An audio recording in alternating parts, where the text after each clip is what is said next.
Hello everyone, in this video, we are going to learn how we can generate alert for future options and options in Interactive Broker. Firstly, you have to go to app.pickmytrade.io and then log in. So now you have been directed to the home page, and here you have to go to the Generate Alert section. Here, in the broker, I will select my broker as IB. So now we will be generating an alert for the indicator. Here in instrument type, for options, we have two instrument types, future options and options. In the option type, we have two options, call and put. Let's understand them. For example, let's say RSI showing oversold condition and opportunity of market to go up. So here I will select call. And in case the RSI is showing an overbought condition, there is a condition for the market price to drop. Then I will select put. The next option we have is order a strike away. So, to learn this part, we will need to go to Interactive Brokers. Now I will tell you how we can add a new window for options. So you have to click on New Window. Then here you can see these three options. So here you have to click on Option Trader and you can see the new window open. Here I have selected the financial instrument as NQ. So this is how the Option Trader window appears in Interactive Broker. Now we will learn about the order strike away.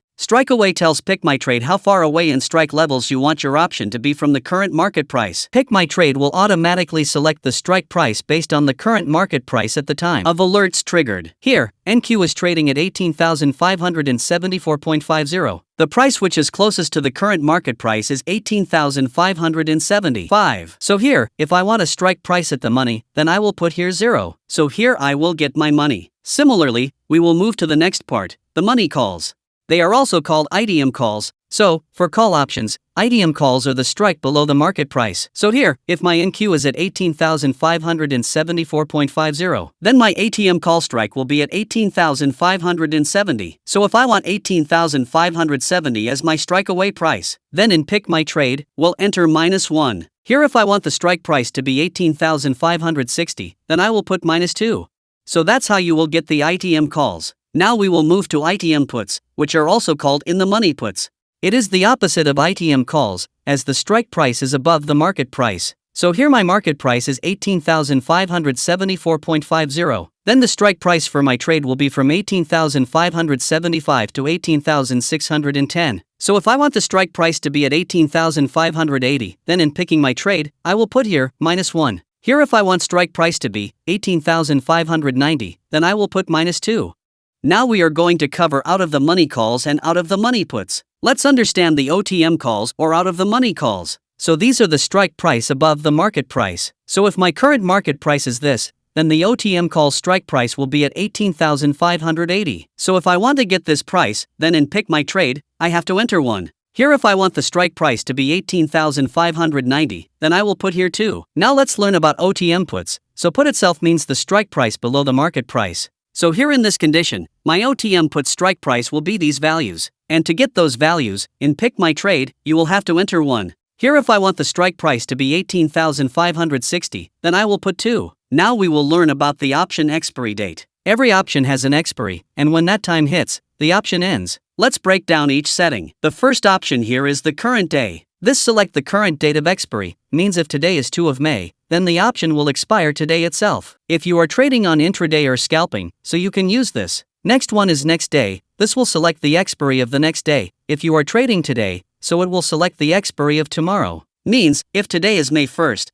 then the trade will be expiring tomorrow on May 2nd. It will be helpful for overnight trade. Now we have the option of the day after tomorrow. This will select the expiry of the day after tomorrow. It means if you are trading today, which is 6 of May, then the expiry will be on 8 of May. But if in case your trade does not have any valid expiry, then PickMyTrade will auto-select the valid expiry for that trade. Then we have the option of the current week. It selects the expiry of the end of the trading week, which is Friday of every week. Then the next option is next week. It will select the expiry of the end of next week. Means if today is the 2nd of May, and today is Friday, so the expiry of the trade will be next Friday, which is on May 9th. Then we have the option of the current month. This will select the expiry of the last trading day of the month. So if the running month is May, then the expiry day for trade is May 30th, which is the last Friday and last trading day of this month. Then we have the option of next month. This will select the expiry of the last trading day of the next month. So if the running month is May, then the expiry day for trade is June 27th, which is last Friday, and the last trading day of that month. Let's say you're buying a put with current day expiry, the theta might be -120 per day, but that same option with next week expiry might only lose -30 per day.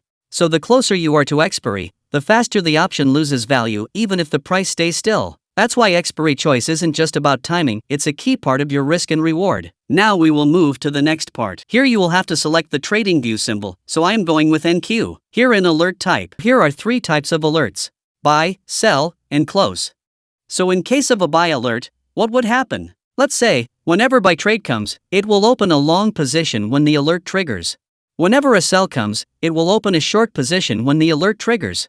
When the close comes, it will only close any existing position, whether it is buy or sell. Here in the stop loss and take profit type, we have 4 options: points or dollar from entry price, percentage, ticks, and total profit or loss. So first, we'll start with a point or a dollar from the entry price. For example, let's say, buy for NQ comes at 21,891, and if I want to set stop loss at $50, so I will put 2.5 in this section. So here total loss for one contract is going to be $50. When you click on this question mark here, you can see the calculations. Here it shows me, lot size for NQ is 20, and I set quantity as 1, and stop loss at $2.5, so as per the formula, my final calculation is $50. Similarly, if I want to set the take profit of $100, I will keep it as 5. And here you can see, the total profit for one contract is $100. And when you click on this question mark, it shows the complete calculation. Here, take profit I set it as 5, lot size is 20, and quantity is 1, so the final calculation is 100. Now let's move to the next part, percentage. Here you can set your stop loss and take profit in percentage. Let's say your entry price for NQ is 21,891, and you want to set the stop loss of 20%. So the system will calculate 20% of 21,891, which is around 4,378.20. So your stop loss price becomes 21,891 minus 4,378.20. That is 17,512.18. For take profit, if you want to take 100% take profit, you can set here 100. So simply it will double your entry. So as your entry price is 21,891, then your take profit will be 43,782. Now let's learn about the ticks.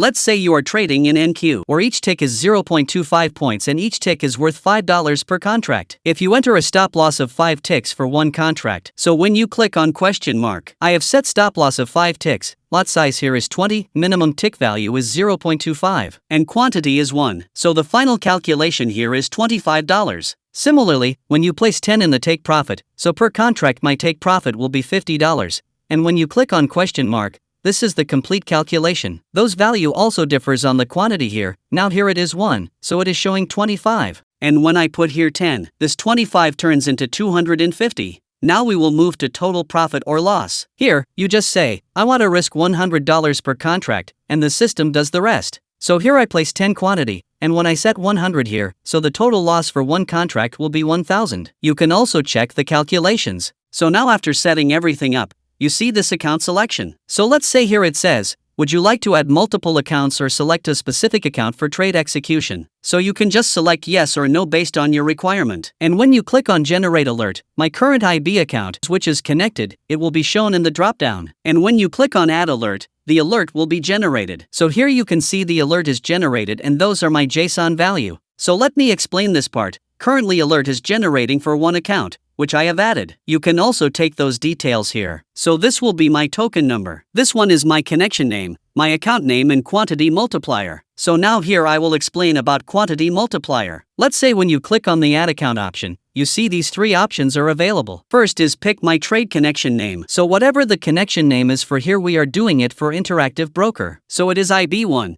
And then you'll see the account name of IB. Then we have this quantity multiplier. It helps you to scale use towards size. So when you go up onto the previous details, we found that we choose quantity value as 10. That was our base quantity. So when you keep your base quantity as 10, but you want your quantity multiplied to be 10 times of that base value. So you can just select a 10. That means instead of placing 10 contracts, the system will automatically multiply 8 and place 100 contracts. So I will click here, so my JSON will get copied. Then you will go to your TradingView. Then you will go to this option, then you have to click on the plus icon. Here in settings, here you have to select your strategy you are using, and here in this message box, you have to paste your copied JSON. Now you will go back to PickMyTrade, and click here on copy webhook URL, and in the notification section, you have to paste this URL here. And when you click on create, your alert will be generated. Now, as my chart is for 1 minute time frame, my alert is generated for 1 minute.